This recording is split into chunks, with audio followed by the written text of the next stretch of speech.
오늘 좀 의미심장한 설교 제목을 의미심장하게 정했는데요. 요한복음 12장 24절로 26절, 요한복음 12장 24절로 26절 본문을 대독하겠습니다. 내가 진실로 진실로 너희에게 이르노니 한 알에 미리 땅에 떨어져 죽지 아니하면 한 알 그대로 있고 죽으면 많은 열매를 맺느니라. 자기의 생명을 사랑하는 자는 잃어버릴 것이요 이 세상에서 자기의 생명을 미워하는 자는 영생하도록 보전하리라. 사람이 나를 섬기려면 나를 따르라.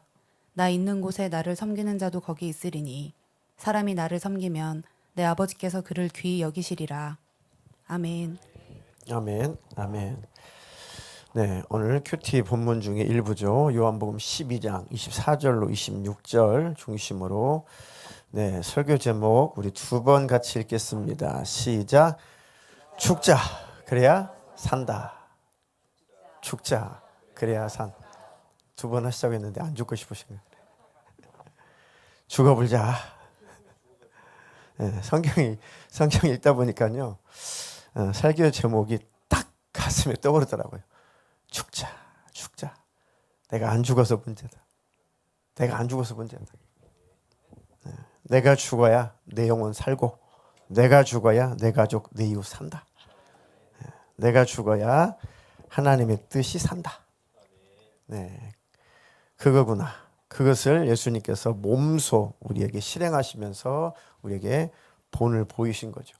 우리 그 예수님을 따라가는 겁니다. 예수를 따르는 것이 바로 내가 죽는 겁니다. 내가 죽는다는 것은 곧 예수님을 따라가는 겁니다. 내가 살면 예수님을 안 쫓죠. 내가 죽어야 예수님을 따를 수가 있는 겁니다. 지독한 싸움이죠. 지독한 싸움. 늘 우리 안에서 올라오는 나 중심, 자기 중심, 늘 그런 나 중심적인, 자기 중심적인 생각과 사고와 그 마음과 그런 삶을 살려고 몸부림치는 육신의 요구, 육신의 소유, 육신의 생각, 사망의 생각. 늘 성령께서는 우리 안에서 하나님의 말씀을 중심으로 저 천국을 향해서 늘 내 자아가 죽고 하나님 나라를 중심으로 그의 의를 중심으로 그 나라를 구하며 그의 의를 구하며 삶을 살아야 된다. 그 두 사이에 끼어 있어서 우리가 지금 삶을 살아가고 있는 겁니다. 네. 지금 요한복음 1장부터 계속 주님께서 무엇인가 애절하게 말씀하고 계시는데, 지금 우리가 12장을 하고 있죠. 자, 예루살렘에 예수님께서 드디어 입성을 하십니다. 뭐 타고 입성하시죠? 새끼 나귀를 타고 입성을 하시죠. 근데 많은 무리들이 환호합니다. 예수님을 환영합니다. 뭐라고 환영합니까? 뭘 외쳐요? 호산나, 호산나. 호산나는 무슨 뜻이에요? 우리를 구원하소서. 이제 우리를 구원하여 주십시오. 혹은 이제 우리를 구원하러 오실 왕이시여 환영합니다. 축복합니다. 칭송합니다. 그런 내용들이 다 포함되어 있죠. 호산나. 우리의 먹을거리가 해결돼 우리의 먹을거리를 해결하실 분, 그리고 우리 로마의 압제에서 벗어나게 해주실 분, 그 임금이시여, 그 왕이시여, 호산나 호산나. 이제 우리를 구원해 주십시오. 아니, 내가 그런 것에서 구원하려고 온 것이 아니고 내가 너희를 죄에서 구원하려고 왔다. 호산나 호산나 환호하는 그 소리를 들으시면서 예수님은 겸손하게 새끼나귀를 타고 그 성전에, 그 성에 입성하실 때 참 어떤 마음이셨을까, 그런 생각을 해보게 됩니다. 그리고 나서 그 다음날 예수님께서 예루살렘에 계시는데, 6월절이기 때문에 많은 디아스포라 유대인들도, 그 근방에 있는 유대인들도 다 예루살렘으로 모이죠. 근데 특이한 것은, 독특한 것은 개종한 헬라인이 있는 거예요. 이방인이죠. 이방인들도 예수님의 소문을 듣고 예수님을 찾아온 거죠. 그리고 심지어는 예루살렘에 올라오는 이유가 6월절에 예배하려고, 하나님 예배하려고, 그리고 그 예수님을 찾고 그 예수님을 만나고 싶어 하죠. 이 얘기를 제자들이 들려줍니다. 예수님께서 그 소식을 들으시고 하시는 말씀이 있어요. 뭐라고 하시죠? 드디어란 단어 없지만 의역하면 계속 지금까지는 내 때가 아닙니다. 내 때가 아니다. 아직 그때가 안 됐다. 계속 그러시다가 처음으로 여기에서 비로소 내 때가 왔다. 내 때가 왔다. 예수님은 유대인들뿐만 아니라 온 인류, 전 세계 사람들을 구원하려고 오신 거잖아요. 그래서 예수님의 소원대로 비로소 많은 사람들 중에 이방인들도 예수님을 믿고 예수님을 찾으러 왔다고 하는 소식을 듣고 겹치는 거죠. 때가. 그래, 이제는 내 때가 다 되었구나. 이제는 아버지 때가 됐구나. 이제는 그 때가 왔다. 라고 말씀하시는 거죠. 자, 24절 한 절 다 같이 한번 읽어볼까요? 24절 시작. 내가 진실로 진실로 너에게 이르노니 한 알의 밀이 땅에 떨어져 죽지 아니하면 한 알 그대로 있고 죽으면 많은 열매를 맺느니라. 네. 시골에서 가만히 농사철에 씨를 뿌리는 모습 가만히 살펴보면 죽지 않고 열매 맺는 씨앗은 없습니다. 이해가 되시나요? 죽지 않고 열매 맺는 씨앗은 없어요. 씨가 죽어야 열매를 맺습니다. 이제 곧 농사철 되죠. 벼농사철이 이제 곧 시작이 되죠. 이제 5월이면은 이제 모내기도 하고 그렇습니다. 그제 재래식으로 못자리를 할 때는, 재래식으로 모내기를 할 때는 겨울 내내 애지중지 보관했던 신나락 알죠? 네, 종자야. 벼종자. 네, 벼종자를 아무리 보릿무게가 있어서 다 굶주려서 죽을 것 같아도 절대로 이 벼종자는, 이 신나락은 절대 손대지 않습니다. 이거 싹 갖다 먹어버리면, 한 끼 먹어버리면 그의 농사를 질 수가 없잖아요. 굶어 죽어야 되잖아요. 그러니까 풀뿌리를 캐서 먹고 해도 나무 껍질을 벗겨서 먹고 해도 이 벼종자는, 이 씨는 절대 건드리지 않죠. 근데 그 정말 아까운 그 씨를 어릴 때 보면은 막 사정없이 논에다가 막 이렇게 뿌리죠. 다 뿌립니다. 그리고 얼마 있으면은 그곳에서 푸릇푸릇 싹이 나죠.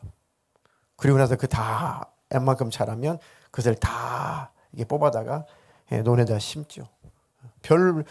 몇 바가지, 몇 달은 안 된 것 같은데 나중에는 그 많은 이 모를 수많은 곳에 그 넓은 논에다 막 이렇게 옮겨 심습니다. 그러면 그 해에 특별한 일이 없으면 가을에 틀림없이 어마어마한 열매를 많이 맺습니다. 가만 보니까 원래 떨었던 그 씨는 있어요, 없어요? 나중에 다 사라져 없어지는 거죠. 하지만 새끼를 쳐가지고 엄청난 이삭이 100배, 200배 엄청난 많은 열매를 맺습니다. 그런 것처럼 예수님께서 내가 죽어야, 내가 떨어져서 썩어지는 한 알의 밀알이 되어야 너희들이 산다. 내가 죽어야 너희들이 산다. 그런 말씀을 하시는 거죠. 어떤 물방울이 산 꼭대기에 있었답니다. 어떤 물방울이 산 꼭대기에서 물방울이 있었는데 흘러내려가기가, 산 밑으로 흘러내려가기가, 골짜기 따라서 흘러내리기가 너무너무 아쉬웠대요. 나 보잘것없는 물 한 방울이지만 이거 개울을 따라 흘러가는 순간부터 나라는 존재는 없어지는데 누가 나를 기억이라도 할까? 그래서 물방울이 나는 절대로 개울로 흘러갈 수 없다. 나는 절대 흘러갈 수 없다. 그러다가 자기를 버리고 그 개울물에 흘러 떠내려가서 합쳐지고 큰 강이 되어서 바다로 흘러가죠. 지극히 작은 아무것도 아닌 그런 물방울 한 방울 한 방울이 모여서 수많은 생명을 살리는 겁니다. 수많은 생명을 살리는 겁니다.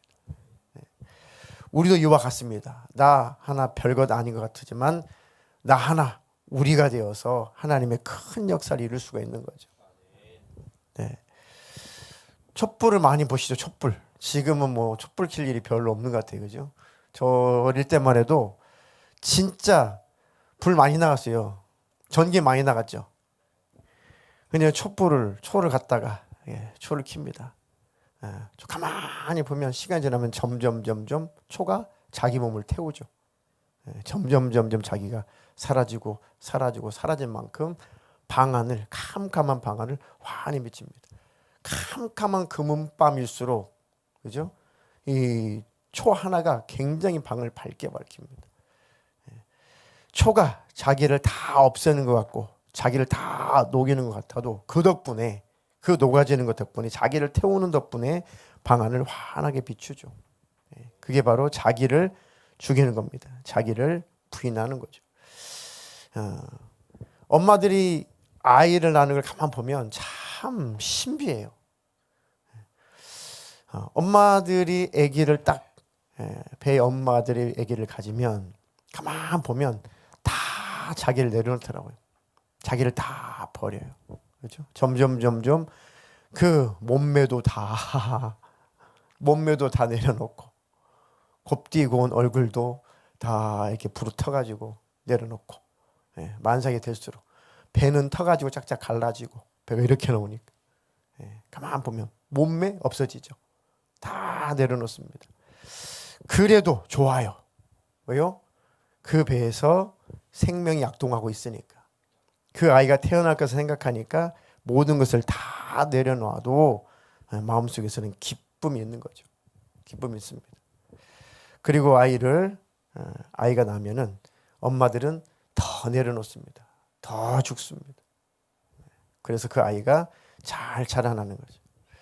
우리도 그렇게 살았고, 우리 자녀들도 그렇게 살았고, 또 그 자녀들도 그렇게 살게 될 거죠. 그래서 무엇인가 희생해야, 누군가가 죽어야, 누군가가 무엇이 없어져야 새로운 생명이 태어나는 겁니다. 예수님 그 말씀을 하고 계시는 거죠. 그 말씀을. 내가 죽어야 너희가 산다. 그러면 이제 그 말씀을 내게 적용하면 내 자아가 죽어야 내 영혼이 1차 산다. 내 자아가 죽는 만큼 내 영혼이 생명을 얻는다. 내 자아가 살아있는 만큼, 내가 살아있는 만큼 내 영혼은 죽어간다. 자, 내가 죽었었던 자라고 하는 것을 계속 한번 인정을 하게 되면, 나는 죽었었던 자야. 나는 죄와 허물과 죄로 죽었던 자야. 나는 완전히 죽었던 자야. 라고 나의 죽었음을 인정할 때 비로소 내 안에 풍성한 생명이 약동됩니다. 제 안에 풍성한 생명이 약동하도록 자주 제가 되뇌이고 자주 묵상하는 말씀이 그겁니다. 나는 허물과 죄로 죽었었다. 나는 죽을 것이다가 아니라 나는 이미 죽었었다. 태어나기 전부터 나는 죽었던 존재다. 그러면 나는 죽었었던 존재라는 것을 늘 인정하는 것이죠. 늘 기억하는 것이죠. 그것이 바로 내 영혼의 생명을 계속 유지하는 방법입니다. 나는 죽었었어. 그런데 예수 때문에 살았어. 나의 죽었음을 계속 기억하고 계속 인정하고 계속 시인하고 늘 기억하며 사는 것이 내 영혼을 지키고 보존하는 길이라는 거죠. 그래서 나는 오늘도 죽자. 이 말씀은 맞아, 나는 죽었지. 나는 죽었었지. 그런데 예수님이 살려줬지. 이것만 기억해도 지옥 안 갑니다. 이것만 기억해도 주님 지옥에 안 던집니다. 이것만 기억하고 살아도 주님이 기회를 줍니다. 이것만 기억하고 살아도 주님 오실 때 주님 만날 수 있습니다. 아, 나는 죽자. 아니, 나는 이미 죽었었다. 그런 나를 주님께서 살려주셨다. 그러면 계속 내 영혼은 생명력을 유지할 수 있습니다. 너무 쉽죠?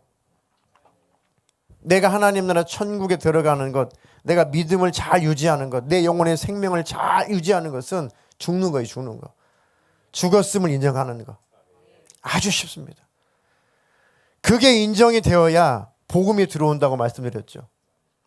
그게 인정이 되어야 은혜를 안다고 말씀드렸죠. 내가 죽었었기 때문에 내가 죽었었기 때문에 멸망할 수밖에 없기 때문에 지옥 갈 수밖에 없었기 때문에 그런 자리에 있을 수밖에 없었기 때문에 주님이 나를 건지러 오셨다. 어떤 방법으로도 어떤 능력으로도 내가 죄의 문제를 해결할 수 없었는데 내가 스스로 천국 갈 수 없었는데 나는 그런 연약한 존재였었는데 주님이 오셔서 나를 건져주셨다. 흘러 떠내려가 점점 흘러 떠내려갔던 나를 주님께서 구원의 손길로 나를 건져주셨다. 그 은혜가 그 복음이 늘 내 안에 머물러 있으면 내 영혼은 사는 겁니다. 복음이 그 말씀이 내 영혼의 생명을 유지하게 하는 거죠. 그래서 나는 죽자. 그래야 산다. 주님 또 내가 살아서 난리를 치고 있습니다. 주님 내 자아가 또 살아서 뻔뻔하게 또 내가 스스로 살 수 있을 것처럼 내가 혼자 살 수 있을 것처럼 뻔뻔하게 내 자아가 또 왕노릇하고 내 안에서 또 내가 임금이 되어서 삶을 살아갑니다. 죽자. 아니다. 나는 죽었었던 자다. 그런데 예수님 나를 살려주셨다. 그럼 내가 산 것이 아니고 내가 스스로 산 것이 아니고 예수님이 살려주셨다. 살려주신 분이 계신데 그분이 예수님이시다. 그러니까 타락을 못하는 거죠. 그러니까 주님을 떠날 수 없는 거죠. 타락이라는 것은 뭐 완벽하게 말씀대로 신앙생활 100% 다 잘 해냈다는 의미보다도 타락할 수 없다는 것은 주님을 거절할 수 없는 것이죠. 주님을 떠날 수가 없는 거고 주님을 멀리할 수가 없는 거죠. 이것이 생명입니다. 따라서 해보겠습니다. 나는 죽었다. 누가 살려주셨어요? 그거를 계속 간직하고 사십시오. 그것만 믿어줘도 지옥 안 간다니까요. 그것만 믿어줘도 내 안에 있는 죄가 소멸되기 시작한다니까요. 그것만 믿어줘도 우울증 떠난다니까요. 그것만 믿어줘도 내 삶의 현실에 문제가 있어도 그 문제 그것 때문에 짓눌리지 않는다니까요. 이해가 되십니까? 주님이 계속 이 복음을 요한복음을 통해서 이 복음을 우리 심령에 새겨주시려고 하시는 겁니다. 이 음성을 우리 심령 안에 들려주고 계시는 것이죠. 자, 25절도 한 절 같이 읽겠습니다. 시작. 자기의 생명을 사랑하는 자는 잃어버릴 것이요 이 세상에서 자기의 생명을 미워하는 자는 영생하도록 보존하라. 무슨 말씀인가요? 자기의 생명을 사랑하는 자는 잃어버릴 것이요. 무슨 뜻일까요? 또 이 세상에 자기의 생명을 미워하는 자는 영생하도록 보존하리라. 다른 복음서에는 살고자 하면 죽을 것이고 죽고자 하면 산다. 그런 비슷한 말씀도 있죠. 자기의 생명을 사랑하는 자, 여기서 생명은 육신의 목숨을 뜻하는 겁니다. 자기의 목숨을 보존하려고 하는 자, 다시 말하면 자기 육신의 목숨만 위해서 사는 사람, 자기만을 위해서 사는 사람, 자기 인생 자기 것이라고 사는 사람, 자기가 주인 되어서 자기 삶에서 주인 노릇하며 사는 사람을 말하는 거죠.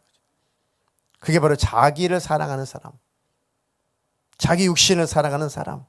그런 사람들은 그의 영혼을 잃어버릴 것이다. 그 영혼을 잃어버릴 것이다. 하지만 이 세상에서 자기의 생명을 미워하는 자, 나의 자아를 죽이는 자, 나의 자아를 부정하는 자, 나 중심적인 삶이 아니라 하나님 나라와 하나님의 의를 먼저 구하는 사람, 하나님 중심적인 삶을 사는 사람, 그것이 바로 이 땅에서 생명을 미워하는 것입니다. 내가 아무 가치 없는 존재라는 것이 아니라 나는 무가치한 존재라는 그런 뜻이 아니라 누가 주인이신가를 늘 기억하라는 겁니다. 여러분의 주인은 누구신가요? 예수님이신가요? 항상 그러신가요? 시시각각 그러신가요? 매일 그러신가요? 여전히 그러신가요? 그렇지 못할 때 다시 내가 삶의 주인의 자리에 있을 때 내 삶의 주인의 자리에 예수님을 모시는 것을 회개한다는 거예요. 회개. 그게 회개입니다. 그렇다면 그런 사람의 영혼은 영원히 영생을 누릴 것이다. 영생하도록 보존하리라. 하나님, 내 인생, 내 시간, 내 물질, 내 가족, 내 자녀, 내 것이라고 내가 삶의 인생의 주인 왕 노릇하지 않게 해주시고 늘 예수님을 왕으로 임금으로 섬기는 자가 되게 해주십시오. 그게 바로 자기 생명을 이 세상에서 미워하는 겁니다. 자, 내 안에 늘 올라오는 그 죄를, 내 안에 있는 죄를 계속 없애면, 제거하면, 내 안에 있는 죄를 죽여버리면 뭐가 살아요? 내 영혼이 사는 겁니다. 내 안에 있는 그 올라오는 죄를 계속 죽이고 또 목을 치고 계속 목을 치면 뭐가 또 살아나요? 내 심령이 살아납니다. 자, 예를 들어서 들끓는 미움을 죽여버리면 뭐가 살아요? 죽어있던 내 마음이 살아납니다. 죽어있던 내 심령이 살아납니다. 죽어야 사는 거예요. 죽자, 그래야 산다. 죽이자, 그래야 산다. 내 안에 있는 들끓는 욕심, 이 욕심을 마음을 병들게 하잖아요. 마음속에 있는 들끓는 그 욕심이 인간관계를 찢어놓고 파괴하잖아요. 내 안에 들끓는 그 욕심이 주님과의 관계를 멀어지게 하잖아요. 내 안에 있는 들끓는 그 욕심이 가족과의 관계, 이웃과의 관계, 친구와의 관계를 다 깨트려 버리잖아요. 그죠? 내 인생 죽이잖아요. 욕심이. 자, 내 안에 늘 들끓는 그 욕심을 죽이고 쳐내고 또 죽이면 내 마음이 살아납니다. 내 심령이 살아납니다. 내 영혼이 살아납니다. 그리고 인생이 살아납니다. 사람과의 관계가 살아납니다. 아주 중요한 얘기입니다. 하나님, 내 안에 있는 죄를 죽여 내 영혼을 살리게 해주십시오. 내 안에 있는 미움, 욕심 이런 것들을 죽여, 이런 것들을 제거해서 내 마음이 살아나게 해주십시오. 그리고 인간관계가 다시 회복되게 해주십시오. 내 인생이 살게 해주십시오. 죽은 내 인생이 살게 해주십시오. 죽은 관계가 살게 해주십시오. 죽은 하나님과의 관계가 살게 해주십시오. 그게 바로 죽어야 산다는 뜻입니다. 예수님은 죽을 필요가 없죠. 그 누구 때문에 죽었어요? 우리 때문에 죽으신 거죠. 그 죽으심을 힘입어 우리가 사는 겁니다. 예수님의 그 죽으심을 힘입어, 그 공로를 힘입어 우리가 살아난 거죠. 네. 하나님, 내 자아가 무너진 만큼, 내 몹쓸 자아가 죽는 만큼 내 영혼도 살고 내 가족도 살고 내 이웃도 살게 되는데 왜 그렇게 안 될까요? 왜 그렇게 잘 안 죽을까요? 죽자. 그래도 잘 안 죽죠. 죽은 것 같은데 또 살아있고, 오늘 죽은 것 같은데 내일 또 살아있고, 어제 죽었던 것 같은데 오늘 또 살아있고. 그래서 우리는 하나님의 천국 갈 때까지 계속 회개하는 겁니다. 계속 돌이키는 겁니다. 계속 내 목을 치는 겁니다. 너는 죽었잖아. 왜 또 살아나서 왜 또 돌아다녀? 너는 죽었잖아. 너를 통해서 나타나야 될 분은 네가 아니고 예수야. 너를 통해서 예수가 나타나야 돼. 근데 자꾸 너의 고개 들어. 너 왜 자꾸 네가 나타나? 네가 나타나면 안 돼. 너를 통해서 예수가 나타나야 돼. 그게 자꾸 나를 죽이는 겁니다. 자꾸 나를 쳐내는 겁니다. 그런 삶을 회개하는 삶이라고 하고, 그런 믿음의 삶을 살 때, 그런 신앙생활 하는 사람들은 반드시 천국이에요. 반드시 영생입니다. 하나님, 내가 죽어 내 영혼이 살게 해주십시오.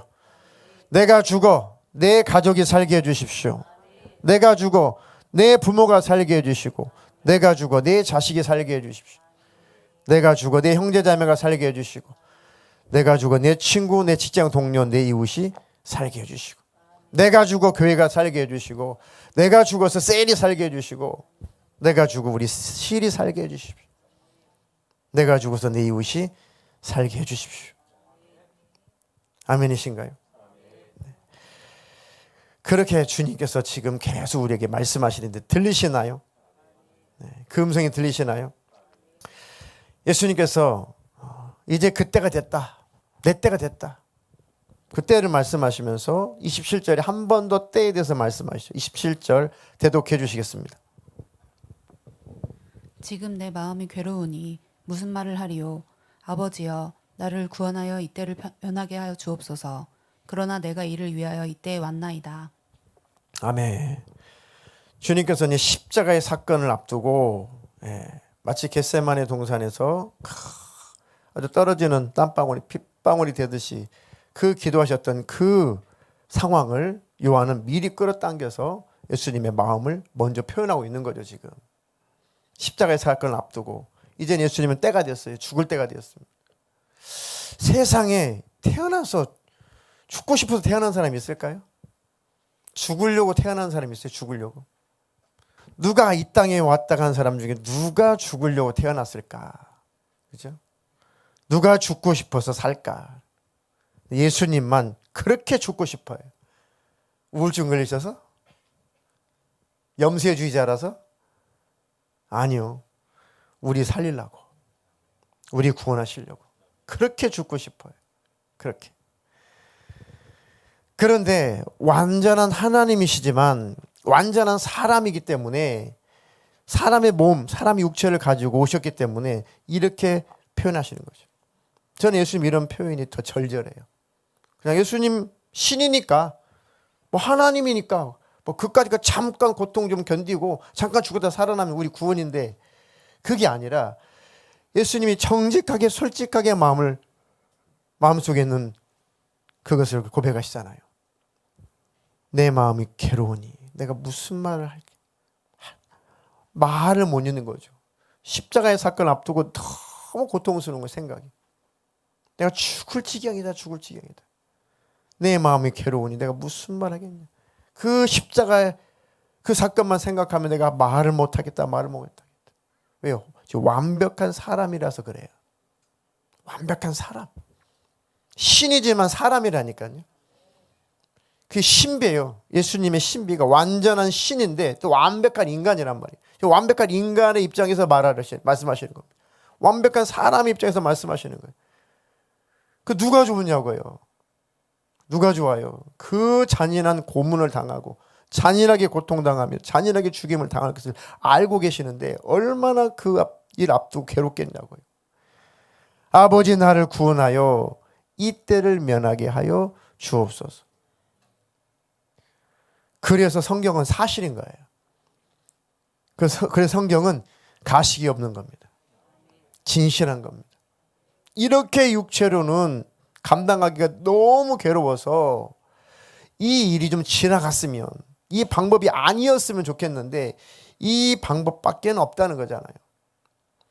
그래서 이때는 좀 지나가면 이때가 좀 그냥 점프 그냥 이때는 그냥 패스 이 고난의 사건을 그냥 패스하고 구원할 수 있다면 이때만 모면할 수 있다면 그죠? 우리도 이것만 좀 모면했으면 좋겠다. 그것만 좀 모면했으면 좋겠다. 그런 일들이 있죠. 예수님도 그러는 거예요.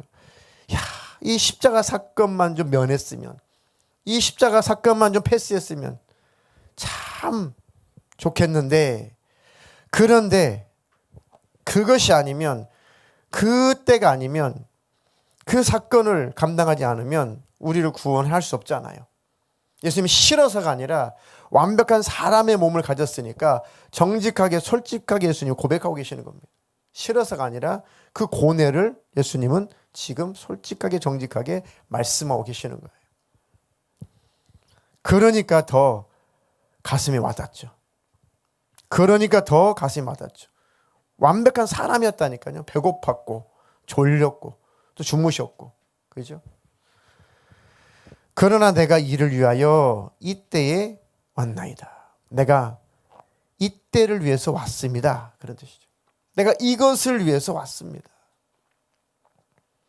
싫어서가 아니라 거절하고 싶어서가 아니라 너무 괴롭고 너무 고통스러운 것을 표현한 것뿐입니다. 그죠? 그렇구나. 예수님이 그래도 십자가를 스스로 지셨구나. 그래도 친히 그 고난 가운데로 들어가셨구나.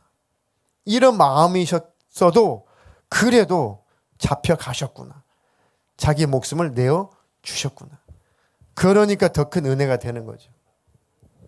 그렇지 않으면 주님이 이렇게 죽지 않으면 자기를 부인하지 않으시면 우리가 죽으니까 우리를 살릴 수 없으니까 내가 일을 위하여 이때에 왔습니다. 이것을 위해서, 이때를 위해서 내가 왔습니다. 주님이 그때에 죽임을 당하셨기 때문에 우리가 살아난 거죠. 그러시면서 주님이 죽으시고 부활하시고 성령으로 우리 안에 와 계시죠. 그러시면서 우리에게 하시는 말씀이에요. 너는 누구 때를 위해서 살고 있느냐? 너는 누구 때를 위해서 살고 있느냐? 너는 너 때만 위해서 살고 있지는 않냐? 너는 너 때만 위해서 살고 있지 않냐? 오직 나, 오직 내 가족, 오직 내 육신, 오직 나의 때만 위해서 살고 있지 않냐? 주님은 주님의 때에 나를 살리시려고 그 때를 사셨고, 나는 지금 내 때에 나를 위해서 살고 있는 거야. 아니면 나도 주님의 때를 살고 있냐? 그렇게 물어보시는 거죠. 누가 예수 믿는 사람이냐? 누가 예수 만난 사람이냐? 여전히 내 때만 위해서 사는 사람은 예수님을 못 만났든지, 아니면 예수님 만났지만 예수님을 거절했든지, 둘 중에 하나겠죠. 나는 누구 때를 위해서 살고 있냐? 한번 잘 이 질문에 스스로 잘 대답을 해보십시오. 나는 혹시 내 때만 위해서 살고 있지는 않나? 주님께서 왜 이때가 되었다, 내가 때가 되었다, 아버지 이때를 위해서 내가 왔습니다, 이때를 잘 감당하겠습니다, 이때를 모면하지 않고, 이때를 그냥 패스하지 않고 이때를 잘 감당해내겠습니다, 결의에 찬 또 기도이신 겁니다. 왜요? 이때를 그렇게 기다렸었어요. 이때가 오기를. 그리고 이때를 또 겪으려고 하다 보니 사람으로 오셨기 때문에 고뇌가 있습니다. 그래도 이때를 내가 잘 살아내야, 이때를 내가 잘 살아내야 영원히 산다. 자, 그리고 요한복음 12장 31절 다 같이 한번 읽어보겠습니다. 시작. 이제 이 세상에 대한 심판이 이르렀으니 이 세상의 임금이 쫓겨나리라.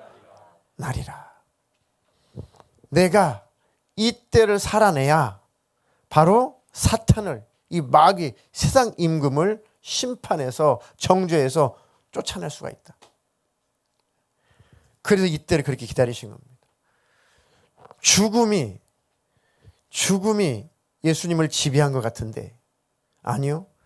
그 죽음을 죽여버린 거예요. 이해가 되십니까? 죽음이 예수님을 죽일 수 없고, 죽음이 죽음을 자살시킨 거라니까요.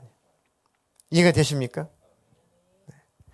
사망 권세를 가진 이 악한 영, 마귀, 사탄이라고 하는 이 사망 권세 아래에 있는 이 우리를 건져내실 때가 오는 거죠. 그래서 십자가에서 부활하시고 나서 사망 권세 잡은 자의 그 권세를 다 없애버리고, 사망 권세 아래 우리가 두려워 떨고 있는 우리를 건져내실 때라는 거죠. 지금이 내가 이때를 위해서 왔다, 아버지 내가 이때를 위해서 왔습니다. 이제는 세상 임금이 쫓겨날 때가 되었습니다. 그리고 사랑하는 인류를 건져낼 때가 되었습니다. 그래서 그때를 그토록 예수님께서 기다리시고 원하시는 거죠. 네, 말씀을 요약하겠습니다. 예수님을 내 삶의 주인으로 모시고 사는 것, 그게 바로 내가 죽는 겁니다. 그게 바로 내가 나를 부인하는 겁니다. 내 삶의 주인으로 예수님 모시고 살아갈 때 나는 영생의 방향으로 가게 되는 겁니다. 이해가 되셨나요? 예수님을 삶의 주인으로 모시고 살아갈 때 영생의 방향으로 가게 된다. 예수님을 삶의 주인으로 모시지 않고 내가 내 삶의 주인으로 살아갈 때 나는 멸망의 방향으로 가게 된다. 영생의 방향으로 가는 방법은 예수님을 삶의 주인으로 모시고 예수님을 따라가는 것이다. 이게 바로 영생의 방향으로 가는 것이다. 내가 주인 되어서 내 마음대로 살면 나는 멸망의 방향으로 가는 것이다. 영생의 방향으로 가는 방법은 뭐라고요? 예수님을 나의 삶의 주인으로 모시고 살아가는 것이다. 이게 바로 내 영혼이 영생의 방향으로 가는 길이다. 이해가 되시죠? 많은 내용인데 지금 아주 한 내용 한 내용이 나중에 들어보십시오. 이게 굉장히 이 압축 파일 같은 거예요. 오늘 설교가. 이거 하나하나 다시 가서 곱씹어 계속 되새겨 보십시오. 계속 그 파일을 한번 풀어 보십시오. 그러면 아하 그렇게 깨달을 때가 올 것입니다. 하나님의 말씀이 그렇게 되어 있습니다. 네, 주님께서 말씀하시죠. 26절 마지막 읽겠습니다. 대독해 주겠습니다.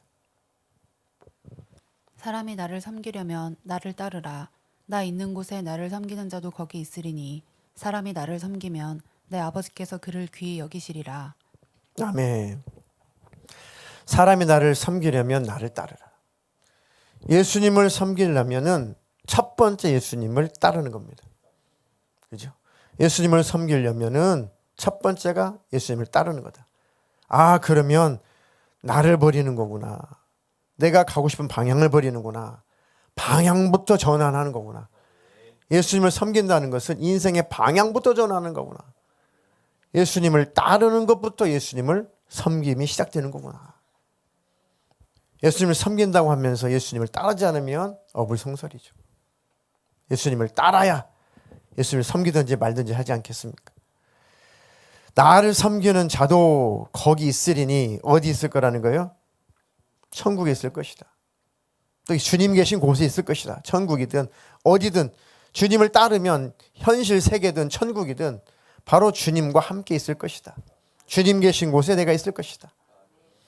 사람이 나를 섬기면 내 아버지께서 그를 귀히 여기시리라. 아멘이신가요? 자, 그러면 예수님께서 나를 섬긴다면 나를 따르라. 예수님이 하신 그 일을 해라. 내 길을 걸어라. 주님 뭐 하셨습니까? 오셔서. 주님 오셔서 뭐 하셨어요? 나를 따르라 그랬죠. 내 인생을 따르라. 내 삶을 따르라. 내가 산 것처럼 살아라 그 말씀이잖아요. 나를 따르라 그 말씀은 예수님께서 내가 산 생애를 너희들도 같이 따라 살아라. 그 말씀이잖아요. 그게 예수님을 믿는 것이고 그것이 바로 예수님을 섬기는 것이라고 말씀하시는 거죠. 그러면 예수님 무슨 일을 하셨다고요? 예수님이 제일 중요한 것은 나를 살리셨다는 거예요. 우리를 살리신 거잖아요. 인류를 살리시는 거잖아요. 이것이 예수님을 따르는 것이고 그것이 바로 예수님을 섬기는 것이라는 거죠. 주님, 나도 주님처럼 하나님의 그 뜻을 이루며 살게 해주십시오. 하나님의 그 뜻을 이루며 사는 것, 이웃을 살리는 것, 그 영혼들을 살리는 것, 내 가족의 영혼을 살리는 것, 내 친구 영혼을 살리는 것, 이게 바로 예수를 따르는 것이고 그것이 바로 예수님을 섬기는 것이래요. 섬기고 계십니까? 예수님을 그러면 섬기는 삶을 살고 있습니까? 살리는 삶을 살고 있습니까? 예수님을 따르십니까? 예수님의 인생, 예수님의 생애를 닮아가려고 하십니까? 그게 바로 예수님을 따르는 것이고 그게 제자고 그게 바로 예수님을 섬기는 것입니다. 그럼 적극적으로 예수님을 섬기고 계십니까? 적극적으로 예수님을 따르고 있습니까? 내 현실의 문제에 그냥 그 수렁에 빠져서 허우적거리고 있지는 않습니다. 예수님 따르는 것은 둘째치고 내 삶의 현실에 묶여서 그 문제에 발목 잡혀서 그 수렁에서 헤어나오지 못하고 허우적거리는 모습은 아니냐고. 그렇다면 벗어나십시오. 예수님이 손 내미실 때 그 손을 잡으십시오. 주님, 나를 이 현실의 문제의 수렁에서 허덕이고 있는 나를 좀 건져내 주십시오. 그리고 주님 좀 쫓아가게 해 주십시오. 언제까지 그 현실의 문제에 매여서 그 수렁에 빠져서 언제까지 허덕거리고 언제 나 따라올래? 언제 나 쫓아올래? 언제 나는 너를 늘 끌어내기만 해야겠냐? 언제 너는 날 좀 쫓아오겠냐? 그게 현실이다. 그게 많은 성도들의 영적인 상태고 영적인 현실이다. 그러면서 주님을 쫓는다고, 주님을 따른다고 우리가 착각을 하는 겁니다. 언제 너는 그 현실의 그 문제의 그 수렁에 빠져서 허우적거리고 살려주세요, 살려주세요. 못 살겠네, 못 살겠네. 죽겠네, 죽겠네. 미치겠네, 미치겠네. 언제까지 너는 그 수렁에 빠져서 언제까지 허우적거리고 있을래? 주님 앞에 간절히 기도하십시오. 주님께서 허우적거리고 있는 여러분들을 끌어내실 겁니다. 네.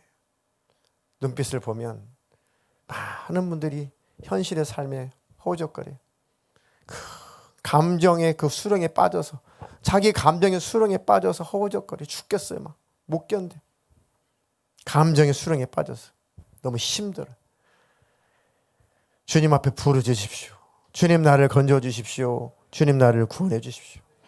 포기하지 말고 주님 앞에 구하십시오. 네. 무슨 문제가 여러분들을 지배하고 있든지 간에, 무슨 문제가 여러분들의 발목을 붙잡고 있든 간에 주님 앞에 기도하고 간절히 간구하십시오. 그리고 이제는 주님을 정말 따르는 제자의 삶을 사는 저와 여러분들에게를 주님의 이름으로 축복합니다. 그러니까 마귀가, 이 사탄이, 귀신들이 늘 그렇게 우리가 그 삶의 현실에 묶여서 허우적거리도록 만드는 겁니다. 발목을 잡고 있는 거죠. 함정을 파놓고 그렇게 일하고 있는 것입니다. 그럴 때 하나님, 내가 죽게 해주십시오. 내가 죽으면 감정의 수렁에서 벗어납니다. 미움, 증오, 욕심, 탐욕, 그 감정에서 벗어나는 길은 내가 순간 없어지는 거예요. 내가 죽는 겁니다. 나 아무것도 아니지. 나 죽었었지. 나는 죄로 말미암아, 허물로 말미암아 나는 죽었었지. 그런 날 예수님이 살려주셨지. 그때에 내 안에서 힘이 생깁니다. 생명력이 생깁니다. 감정의 수렁에서요, 증오의 수렁에서, 미움의 수렁에서, 욕심과 탐욕의 수렁에서, 근심, 걱정, 염려, 불안, 초조, 이런 수렁에서 바로 나올 수 있다니까요. 예수님의 십자가의 은혜는 생명이 있어요. 최고 강력한 능력입니다. 늘 우울하시고, 늘 생각이 어둡고, 늘 생각이 불안하고, 늘 생각에 만족이 없으신가요? 죽자. 그러면 나는 산다. 이해가 되십니까? 맞아, 나는 죽었었지. 그런데 예수님 나를 살려주셨지. 그 예수님이 바라봐주는 순간, 예수님 보이는 순간, 여러분 벌써 수렁에서 이미 나온 거예요. 순간 나옵니다. 1초도 안 걸려요. 0.1초도 안 걸립니다. 영의 세계는 바로 벗어납니다. 깨닫는 순간에 우리는 어둠에서 나와 있습니다. 빛이 임하는 순간 어둠은 사라집니다. 빛은 존재일까요? 아니, 어둠은 존재일까요? 존재가 아닐까요? 네. 어둠은 있음일까요? 없음일까요? 어둠은 원래 없는 거예요. 어둠이라는 것은 존재가 아니에요. 없는 거예요. 빛은 있는 거예요. 태양빛도 이 파장이 있어요. 있음에 있음. 어둠이라는 존재가 있는 게 아니라니까요. 네. 어둠이라는 존재 자체가 있는 게 아니에요. 그냥 어둠은 없는 거예요. 없음이에요. 그죠? 그런데 왜 없음이 있음처럼 일을 하죠? 네. 빛이 없으니까 없는 것이 있는 것처럼 우리를 속이고 있는 거예요. 그렇죠? 마귀에 사는 귀신은 예수님 앞에 없음이에요. 없음. 아무것도 없는 거예요. 그것들은. 존재가 없다는 것이 아니라 아무런 힘이 없는 존재라고 해요. 예수님 앞에서. 그럼 예수님과 내가 살면, 예수님과 가까이 하면 그것들은 그냥 없음이에요. 없음. 아무것도 아닌 것들입니다. 네. 그러니까 마귀하고 싸우는 것이 아니라 우리는 예수님께 더 가까이 갈 뿐입니다. 그런 마귀는 우리에게서 분리되게 돼 있어요. 이해가 되시죠? 예수님을 가까이 하면 마귀를 대적하는 것이다. 마귀는 멀어지는 것이다. 지금 우리 주님께서 하나님의 미랄 말씀하셨죠. 미랄. 하나님, 예수님이 죽어서 내 영혼 살고 온 인류의 영혼이 살았는데 예수님께서 오늘 주신 말씀 가만히 들어보니 우리도 하나님의 미랄이 되라고 말씀을 하시는데 예수님, 정말 나는 왜 썩어지려고 하지 않을까요? 왜 나는 썩어지려고 하지 않을까요? 예수님, 내가 정말 썩어지는 미랄이 되게 해주십시오. 그런 삶을 살게 해주십시오.